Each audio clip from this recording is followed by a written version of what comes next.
Hi, this is Nancy Miller from My Creative Life, and today I have Marsha Lott with me, who is a fantastic watercolor artist, and she is a retired teacher. She's taught graphic design and fine arts, AP Art Studio, so I'm so glad to have Marsha here today. Marsha, thank you for being on my podcast. Thank you, Nancy. I'm glad to be here. Great. Well, could you tell my audience a little bit more about yourself? Well, I am a teacher. I have taught 34 years. I have taught many places. I've taught middle school and high school. I've taught at Georgia Southern University. I taught at in Texas, 2D design studio AP, and I loved it. Loved Texas. Loved Georgia. Um, and I have four kids, which has kept me busy. So I have not painted continuously for all those 34 years as I was teaching. But I had to stop and do children, and then I picked it back up and started over, um, and now I am a watercolor painter. Oh, that's fantastic. I've seen your watercolors and they are just so beautiful. Mhm. I can tell the amount of skill and effort. You make it look very effortless in what you do. So, yeah, I hope you'll share some of your tips with me on how you get your work looking like that. Um, well, my next question is, can you describe the first time you remember making art? I do. I remember it. Second grade. Second grade was the first memory I could pull up, and I've always done lots of art in as I grew up through school. My mother was very interested, and she was a school teacher, so she always provided what we needed for doing what we wanted to do in art. Um, I drew my first real drawing was in second grade, and it was a little girl feeding the birds in the wintertime. And that was me out in the yard feeding the birds. And my teacher in second grade picked that out, put it on the bulletin board, and that was the beginning of where I started, and my interest grew from there. As a teacher, I always put kids' work up. I always bragged on it and displayed it, and I thought it was very important. And as I talk to my students now, I run into them all the time, um, everywhere. Even in Miami, I would show up and I'd see my kid in a McDonald's. Um, they always explained to me how important it was that I made them feel with their art, and so that's where it all stemmed from. Wonderful. What's your favorite type of art to create? My favorite is watercolor. I do oil. I have a Dallas studio gallery that says they Oh, only take my oils. okay. So he said, if you can paint your oils like your watercolors, I'll take anything you have. So I do. Oh, So I paint wow. oils for him, and I do watercolors most of the other times, and sometimes acrylic. Okay. What drew you to watercolor? What was it about that medium that? That's a very good question. Oils. I studied in oils. I studied oil portraiture, and it bored me. And for some reason, watercolor is very challenging. Most people don't like it. Most people have a hard time getting through it. But I worked really, really hard with an excellent watercolor teacher in college, and he made me work. He made me work really hard. So I found it very challenging, and I found it much more interesting than my oil paintings were. Really? I Okay. couldn't change them. I had to Mm-hmm. think through them. You have to think before you touch, and Mm-hmm. there's no fixing it. So I found it a lot more challenging. And as I worked through it and as I worked through children's portraits with watercolor, it just really was my favorite. And as I taught high school and I taught painting in Texas, my students said, "No, we don't want to do watercolor. We hate watercolor. We hate it. We don't like it." And I said, "That's because you don't have a good teacher and you've never been taught it." I said, "What do you want to paint?" They said, "I want to paint acrylics." And I said, "Okay, well, we'll paint acrylics." Well, we did. And then I changed them over into watercolor. And we went through the watercolor lessons and the techniques. And guess what? They liked the best. They liked watercolor the best, not acrylic anymore. So it just goes to show that teaching it correctly and having a good teacher that can teach it and not afraid and not to scare the kids with it is always a better way to go. But that showed me that I was going down the right track. And so I stayed with watercolor and I loved it. Oh, that's awesome. Well, who are some artists that inspire you for your work? Well, that was easy to come up with. I came up with Winslow Homer, which was who I studied in college. That's who I studied along the way. Winslow Homer, because of his loose handling of the medium, because I'm pretty tight. My instructors told me I was pretty tight and I needed to loosen up. So I studied Winslow Homer, and I gained some technique and some skill with that. And John Singer Sargent, which is because he's tight, and because he is so detailed and wonderful. And he did portraits too. And I happened to study in portraiture, but that's not what I do. That's not really what I do anymore. I do children's portraits. I do animal portraits for people that want them, but that's not really what I do. So those two artists are two of my top in they're the two that really influence me. I do have many contemporary different style artists, many local artists that I love, many contemporary artists that I love, but those two artists are where I really learned.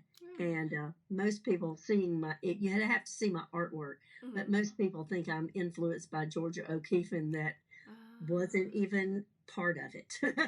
Oh, interesting. So, what inspired you to go into the art field?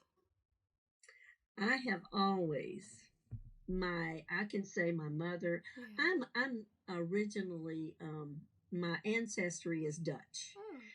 So as I studied and as I grew, my great grandparents, my grandparents, and my mother were very instrumental and very creative. So they were very much instrumental in how I grew through my art. I didn't know there was anything else. I just knew I could do sculpture if I wanted to. I could do clay if I wanted to. I could paint if I wanted to. I could do anything I wanted to in art, and everything would be great. Wow. So that's where my whole family is very creative, in all kinds of different fields. So that's where I really got it from. I didn't know there was anything else. I just knew that's what you did. Wow. Well, that's awesome. Yeah, that's great. I just didn't know anything different. Yeah. Well, that's great. You had such a supportive family behind you to keep you going in the arts and encouraging you to do that. So exactly. So nowadays, how do you stay motivated to keep working as an artist, to keep producing? That's a very good question. Some days I'm not motivated at all, and my husband laughed at me because I said, "Well, money usually motivates people, when you're selling your art. It usually is a good motivator, but I'm not motivated by that at all. And he laughed and he shook his head and he said, "Yeah, I know, you're not." But I said, "Well, I'm just not. Motivation comes from other things. If I see something that I really am inspired to paint, then I will paint. Okay. If I'm not painting. Okay. Right now, I have many things on my table that I have not started yet. Oh, gotcha. I have, um, and this goes into some other questions, but I don't know how to answer motivation. It comes from within. When I'm busy, I've got granddaughters to do with. I've got house stuff to do. I've got friends that want to go camping. I have, family that wants to go to the beach. And I have to set that aside sometimes. And then I have to make time. And I have to treat it as a business. At the end of the day, I have to look at what I'm going to do. And I've got to treat it like a business and sit myself down and just do something each day or every other day to keep it going because I get off track really easy. Oh, I don't blame you. I'm the same way. I'm like, I get Yeah, too many things yeah. going I on. Yeah.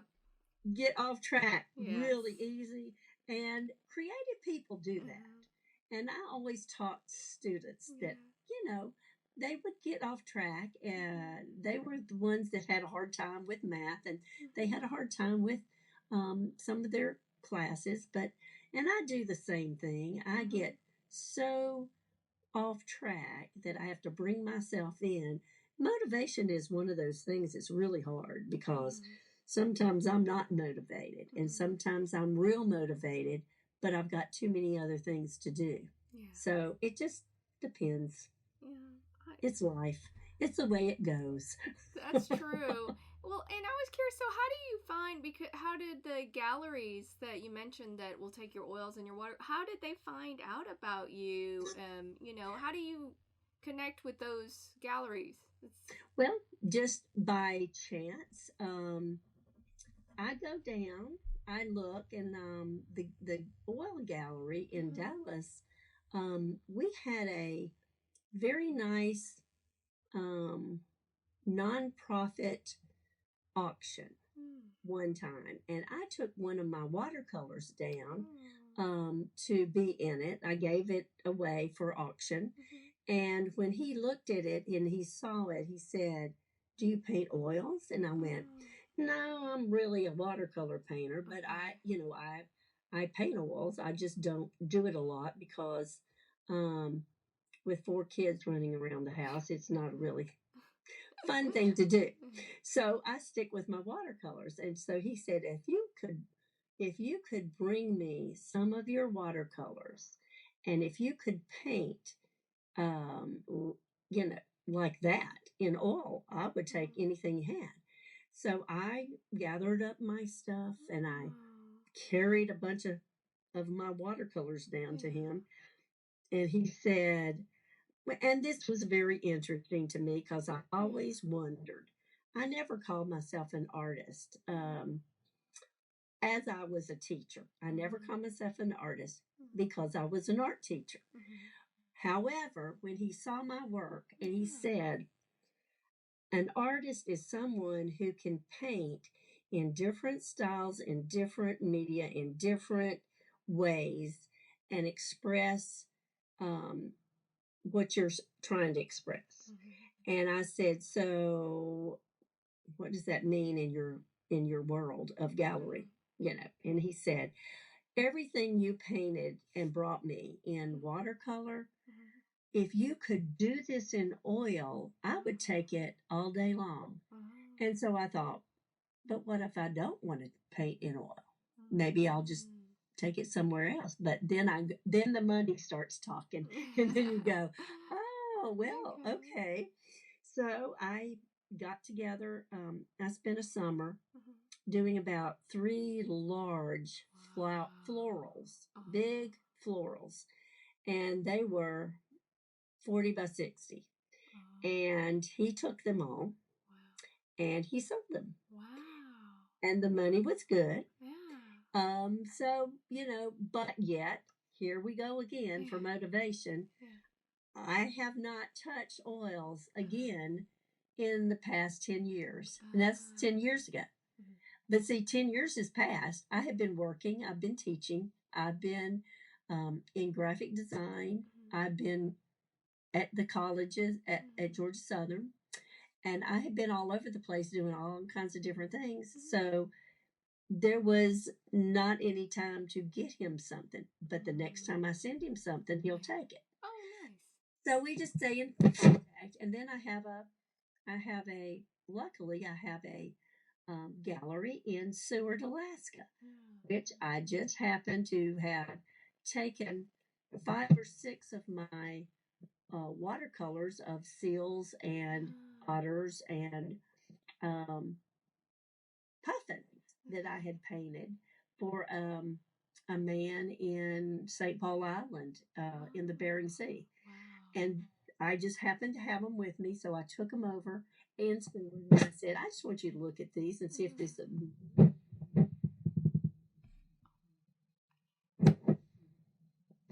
She looked at it and she said, I'll take them. Oh, And nice. so now I have a gallery in Seward. Wow, that's amazing. So, so is there anything currently that you're working on that you've had time to kind of start another I watercolor? have seven things. Wow. Now, with watercolor, Yeah. you start them. Yeah. You start one, you let it dry, you start another one, you let it dry, you start another one, you let it dry, you start another one, you let it dry. Wow. You keep about 4 or 5 going at a time. Wow. And so I don't paint just one at a time. I have about 7 paintings right now that are due that I need to get done, Wow. but it won't happen until maybe the middle of July when my granddaughters go home to Alaska. Wow, that's serious motivation. Like, I've never had that many pieces going at one time.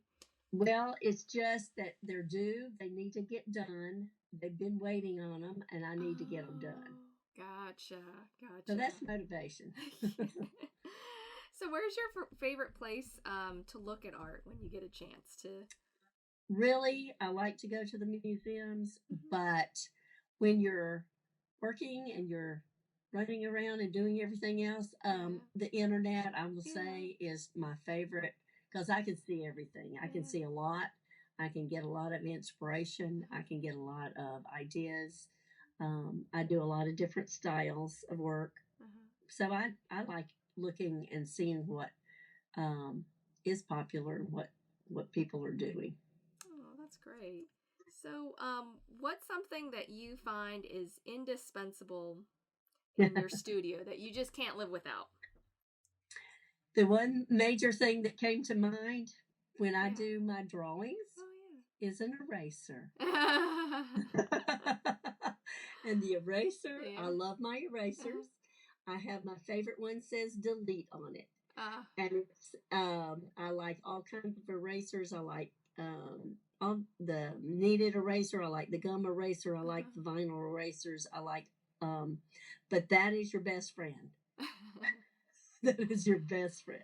I tell you, that's the truth. I know. I've been starting these this drawing class for illustrators, and I've had to it was so pushing myself to go oh my gosh, I'm on drawing number 10, and I'm having to erase. I was like, okay, I can do this. I can finish this number 10 drawing. I can do this. It's like, woo. You gotta have that eraser, or you don't keep going. No. So, what's something you would have wished somebody had told you when you were first starting out at, now from the years of experience as an artist? Something you wish you could go back in time and tell yourself that would be helpful? Well, I thought about a lot of it because I had a business. I had an art gallery, and I had a frame shop. So I went from teaching, and then I got into a gallery and a frame shop, Wow. and then I jumped back out of that into teaching again, and then I Wow. jumped into with my husband. He's a Mhm. photographer, so I jumped with him Mhm. into doing shows and doing galleries, Oh and wow. having a gallery and doing shows, and um, running all over the place on the weekends. Uh-huh.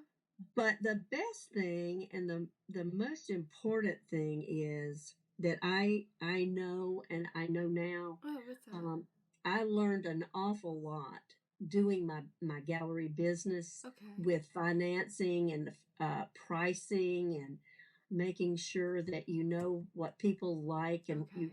you've got what you need, and not overspending. But where I am now, and with what I do, we have you have to look at your inventory. You have to look at where you're selling. Mhm. The art market is so fickle, and it's such a roller coaster ride Mhm. for selling your work, Mhm. that as I got out of college and I Uh-huh. saw what was going on, I just never ever thought that I would just do art for a job. I Mhm. always had a backup job. I always had a day job. Mhm. And then I always did my work, and I always sold it. I always Mhm. sold. And the one thing I told one of my galleries, I said, I've always sold my watercolors. I've Uh-huh. always sold my work. Mhm. I'm never afraid of what I'm doing, Mhm. because it always sells. If I like it, I'm I'm going to sell it. But if I'm doing something that I'm not really sure of, then that's the one that's never going to sell. Mhm. So I learned that if you stay true to yourself, if you like what you're doing, if I changed in midstream, and I Mhm. did from watercolor, I started paper sculpture, Oh, and I cool. did paper sculpture, and Wow. I had everybody grabbing those up like 90 to nothing. They're harder and they Uh-huh. cost a little more, Sure. but they're gorgeous. And Yeah. so I thought, well, you never know. So you just have to try different things. You have to Mhm. do what you like and what Uh-huh. you can do. Um, and somebody's going to buy it, somebody's going to like it. I never Mhm. have ever been where I have not sold Uh-huh. what I have. Wow. So that's one thing that you just have to stay true to yourself. Mhm. You just have to find galleries or do shows. We do weekend shows, Oh, wow. and actually, that's the best. Where we Really? are right now is the best, Uh-huh. is doing that. The galleries want to mark up your prices higher. Uh-huh. Um, Most people, I think, Mhm. understand that festival art Yeah. can be bought at a lower price because you Okay. don't have that gallery middleman. Oh, You okay. see? Yeah. So if they understand that, Yeah. the prices at the shows and the festivals Mhm. are your price, and it's not marked up Gotcha. as a gallery would. Now, Yeah. this is a great point that how do you know how to price your stuff? I mean, for that kind of work, I haven't really done any per se like commission pieces. I've always done like as an illustrator, somebody has a job, they kind of just say, "Well, this is what we have budget for. Do you want to do it for that amount?" Then you sign a contract. Right. But as Right. for as a gallery, do you have like I don't know. Like, how do you know? Or does the gallery just kind of tell you, like, this is what we sell our pieces for on Yeah. average? No, usually you'll look at everybody. If you're like, I was in a gallery with 31 other artists, Mm-hmm. and some of the artists had $1,250 on their pieces, but maybe I had maybe I had 800 on a piece or Mm-hmm. 900 on a piece. But the way you price, um, I was told a long time ago by a very wise Yeah. artist. Um, she would always price her work to size. So if you had 11 Oh. by 14 and it took you, reasonably 2 days to do it, Mhm. then it should be a certain price. So Mhm. if it was 200, 250, then that really has what, 24, 48 hours of time put in. You have to look at time Mhm. and size. So with that in mind, she always did watercolors. Mhm. She always had 11 by 14 to 16 by 20 to 24, like a half a sheet. She'd go half a sheet of watercolor paper and a whole sheet of watercolor paper, and they all had the same price because Mhm. she did the same amount of time and work Oh, on them. okay. So the way I do is if I sit down and I paint 11 by 14 Uh-huh. original Yeah. watercolor, it's $250. Uh-huh. And that's never changes. Uh-huh. If it takes 3 days, it goes up. If it Okay. takes one day, it goes down. Wow. And that way, I've got at least $125 a day in that Okay. to cover the hours that I put in. Yeah. And Wow. that's cheap. Yeah, that is because I was like, they're beautiful, your watercolors, and I can't believe you work that fast, or you're just working like constantly in 2 days to get that No, done. Because I can sit for 8 hours. oh I don't move. I wow, don't move, and I can sit and do an 11 by 14 in 2 days. wow, I can draw it, start it. I draw it, I start it, and I let it dry that night. uh-huh. And then I get back and I go 8 hours straight with detail. Wow, man, you're fast. That's what I do. Wow, that is fast because But I found I that did yeah not used to be that yeah fast, and that takes age, and uh-huh that takes time, and it takes experience. yeah But that's how I ended up pricing things. And you can look at what other people, like the gallery people, would say, well, now your 11 by 14s are a uh-huh little, too high or too low. sure And this is what everybody's charging for a print. Now we do prints, oh see? nice So you yeah have to look mm-hmm. at originals versus yeah prints. The prints uh-huh for 11 by yeah 14, no matter what it uh-huh is, 11 by 14 is $45 to $60. It depends on mm. what it is, who prints it, Mm-hmm. because I don't charge. Yeah. If I have one printer that's higher, Yeah. but it's a better quality, and I have one that $45 looks great, Yeah. but it's $45. So Oh. it's just, Oh. it depends on who prints it Okay. and who I Wow. can get. Wow. So you just have to that's a dance Yeah. around um, production and cost. You have to Yes. look at cost, and you have to look at your time, Uh-huh. and you have to look at what it's going to cost you to produce it. And if it's just a matted Mm-hmm. piece, Mm-hmm. a print, then Mm-hmm. it's one thing. If it's a matted original, it's Mm-hmm. one thing. If you want to put a frame on it, what we do is we don't really charge for labor on framing because we both do the framing. We Wow. charge the cost of the materials, and that Wow. saves that person a wonderful Amount of savings, money. Yeah. Oh a my lot of gosh. money. Yeah. I went to Michael's and asked them, "Can you cut this mat for this is just a sheet of mat board?" They were like, "Well, we charge $1 per cut." And then I was like, "Well, I just need to cut here." Oh, well, that's technically every time you cut it, then it's like becomes a second cut. So it was just like by the end of it, I was like, I gonna spend $16 to get you to cut it this way because each one was I was like, no, hmm I'll just do it at home. No, thank you. So yeah, I mean, that's fantastic. You do that for your customers. Like I have been interested. I was like you mentioned those festivals and things like that. I've been like interested maybe because like I saw just this year and I didn't participate, but I meant to go out there. But Skidaway Island had an arts festival that hmm I don't know what it costs, but I didn't see. This is the part where I'm used to as an illustrator. You just kind of go find work, and that is a very different type of environment of selling. I did the Savannah Children's Book Festival, and that was actually profitable. I was surprised, but it was very.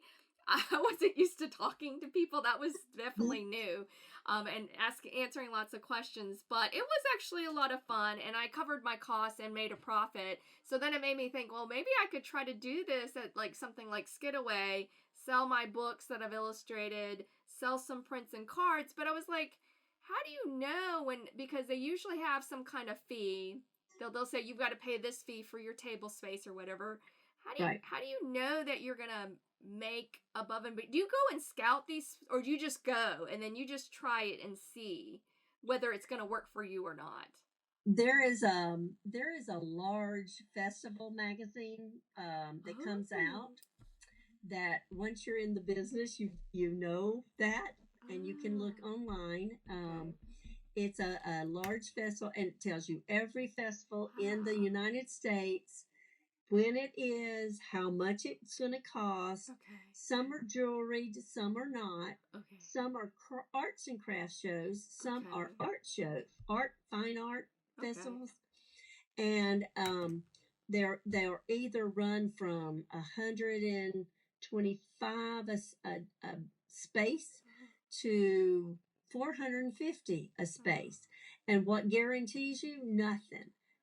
May rain 3 days Oh. in a row, or it may be sunshiny 3 days in a row. It may have wind that blows your tent down, or Oh. it may flood till you're Wow. standing in your tent up to your knees, which has Okay. happened. Gotcha. There is no guarantee. It's just meeting people are fun. That's what we like, Okay. is talking to the people that come by and enjoy your work. We've gotten orders a lot from our Wow. pieces. Um, Instead of buying them right there, we educate the people to understand um, the pricing and the pieces and the work it takes to do what we do. Mhm. Um, and that's a lot of it is education and making them understand, because they can go down like 4 tenths and they can see a photograph that's similar to ours at Uh-huh. I say 18 by 24 photography piece, Uh-huh. and it would be 500, $700, where ours are 125. Why is that? Uh-huh. It's because we can print them for that and Wow. frame them for that Wow. and have them enjoy it for that Yeah. instead of spending so much money Yeah. on it. Because when I did the Savannah Children's Book Festival, some of the customers had said, "Oh, if you had prints, I would have bought them." And I was like, "Really? I never thought of that." And so Yeah. I got like, and I don't know if I jumped the gun on this, but I went ahead and I got because of the sales tax, stuff like that. Like I had to find out how to get a business license in Chatham County so that I could Yeah. get a sales tax thingamajig Mm-hmm. certificate, because like certain festivals, if you didn't have the sales, because I guess they get fined, because if they, whoever the people are that go around and Right. check for these things, I guess they get Correct. fined for it. So it was like stuff like that I never learned in school. I went to art school and they never really, I feel like, it was a great experience. I really enjoyed all my classes, but I Mm-hmm. felt Me like too. the business side of it, I felt like that was really something that I was never aware of. Like I didn't know, I mean, as an illustrator, I don't need a business license. I mean, because that's just a service. But once you Yeah. start selling like actual products, it Right. became a whole different thing. And I was like, oh. And so, yeah, I am interested. Like, I would like to try the Skidaway Arts Festival next year. And then I looked at one, which I had just saw on Facebook, but there was one in Hinesville, but I don't know that it was quite an arts festival. I think it might have been more of a flea market thing. So, I Right. mean, it's been hard kind of figuring out like where you find these venues. And then also, I thought about maybe just like Facebooking message or Instagram Well, messaging people and about where they that's show a their good stuff. idea, because like my husband Yeah. does consulting and he will teach and talk Oh, about this kind of business, and I wow. will too. to educate anybody that wants to know Yeah. how to do or understand the business, because we jumped in. We jumped into doing shows. Nobody told us what to do, except he was managing a lot of shows, and so he already knew. He managed. He was the director of the Waterfront Association in Savannah. So he did all the first Saturday shows, all the Really? shows, Okay. all the art shows and fine art shows that were Wow. down in on River Street. He did that. So we kind of Wow. learned that way, and we kind of jumped in and knew what to expect and knew what to do. And talking to other vendors there will tell you where the best places are to go. Some things, like Bluffton, is an awesome place to go. Oh, really? Fernandina Beach is an awesome place to go. St. Augustine is an awesome place to go. Those are some of our favorite haunts. Really? And that's what we like to do. Wow. So you never know about weather. You have to be careful. There is no guarantee. Some people are very mad when they go for the weekend and they don't even make enough money to pay for their tent fee. Wow. So some of these people, now, this just for information, some people go and schedule every single weekend of the year. And that's what they do for a whole year. And they go to these shows every weekend and they do what they do. You just have to figure out, have enough print. People will buy prints when nothing else is there. So do you have a class that you teach on this? Because I was like, this would be fascinating. I would pay to take a class from you and your husband. Like, how do you, because I think, well, I've read a lot online. And I've been like, but do you guys offer a class like in Savannah teaching people like how to do this? Or is it just... We haven't, but that would be a possibility if we could do it through something, or come to maybe a class. One of your, I don't know. There should be something. He's now, what he's doing right this minute is consulting down in Douglas, Georgia, with the Chamber of Commerce, because he was Chamber of Commerce in Effingham. Wow. And he's teaching the chamber people how to put on shows and how to do the shows and how to make money and how to not mess up and how to get your beer license and get your food vendors and how to set it up. That's what he does. Wow. And that is his. He can be hired for really, a job. That's really cool. I mean, it's just fascinating because that's something that even like in school, I would never have known that you could, do that side as an art career, or like that's viable, because it's just like, I don't know, everything I learned was just either more, just make it and then you find, art directors or whatever, and then they hire you for a job. And then I worked in graphic design, and that was great. That was actually where I learned a lot, when I was actually professionally working, and then I learned so much. But like this whole area, it's just something that is completely different. And I don't know, it seems like it's a mystery, and I always like go like, I wish like in school, like, I know they always push like you have quality work. If you have good work, then it's all easy. But then I've met people who I was like, they had good work. I mean, my work could always be better, but like it was a lot of work just to get my, just get my foot, I felt like, in the door. Or like it was a lot of repetitive. It is, and that's why they don't tell you.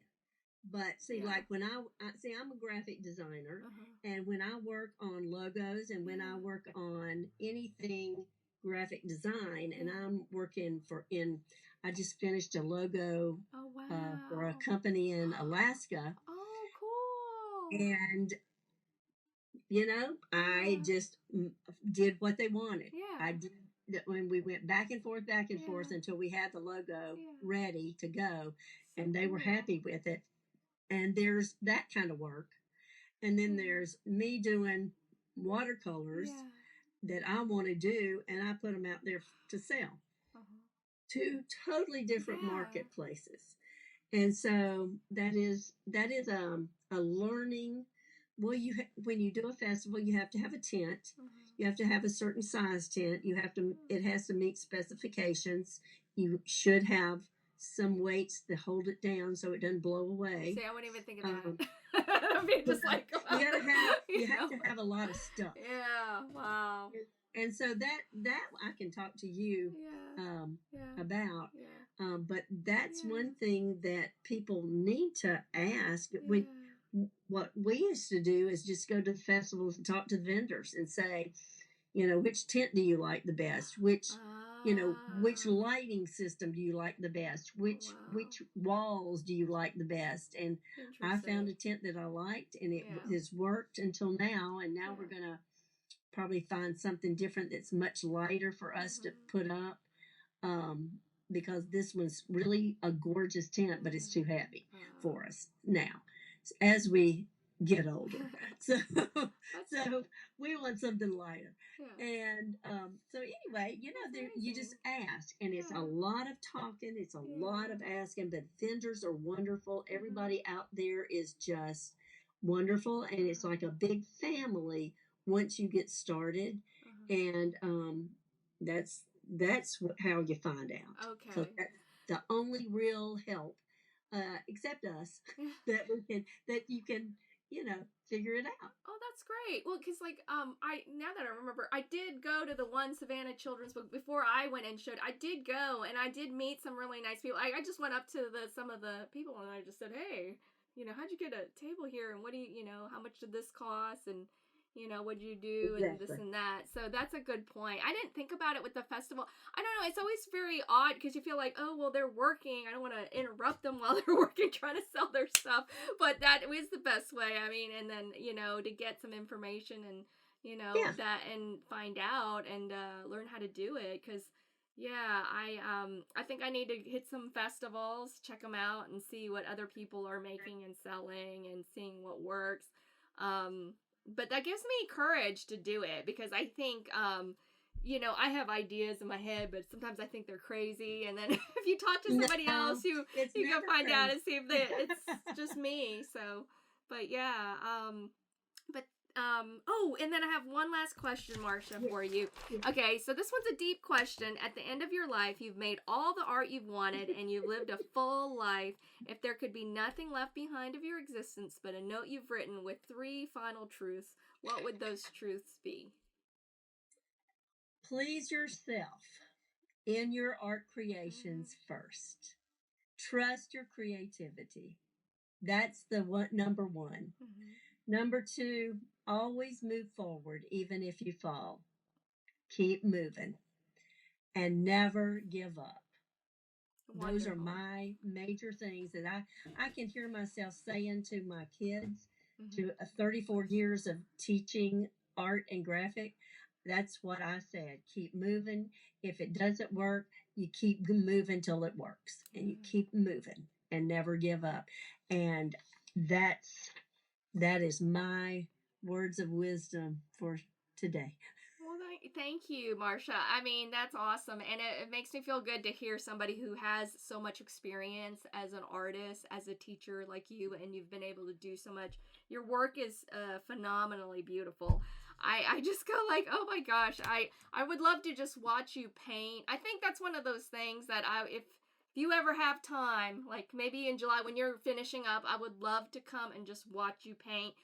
Um, I would love to have you. I found that as like one of the best ways to learn. Like, oh, It that's is. how they do that. It's just so. But yeah, thank you so much for being on my podcast.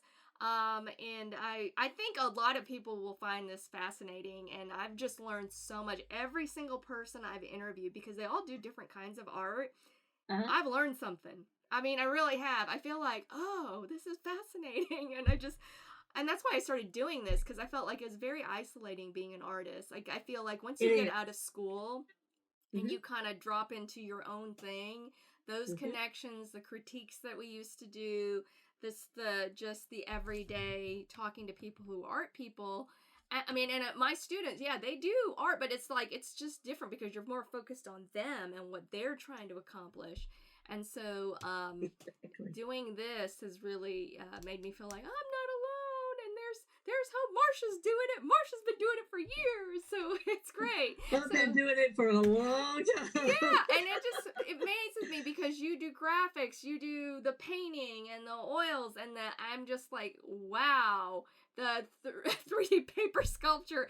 I go like, this woman has reinvented herself over and over again. Like you showed me, and maybe it might have been Kimberly Larson who showed me your paper. I think it was her who showed me the paper sculpture. It's like, really? The same person did the watercolors and then this? She's like, yeah, Marsha does it all. And it reminded me of the Brady Bunch. I just want to say Marsha, Marsha, Marsha. But anyways, And that's what yeah, I am called all the time because we had two of my girls yeah. and two of my husband's boys that we blended together as the Brady Bunch and the Lott Bunch, Hmm. and that's what they called me, is Miss Marsha. Well, that's great. You have a great rest of your summer, and thank you again. You're welcome. Thank you for having me. All right. Thank you for listening to My Creative Life.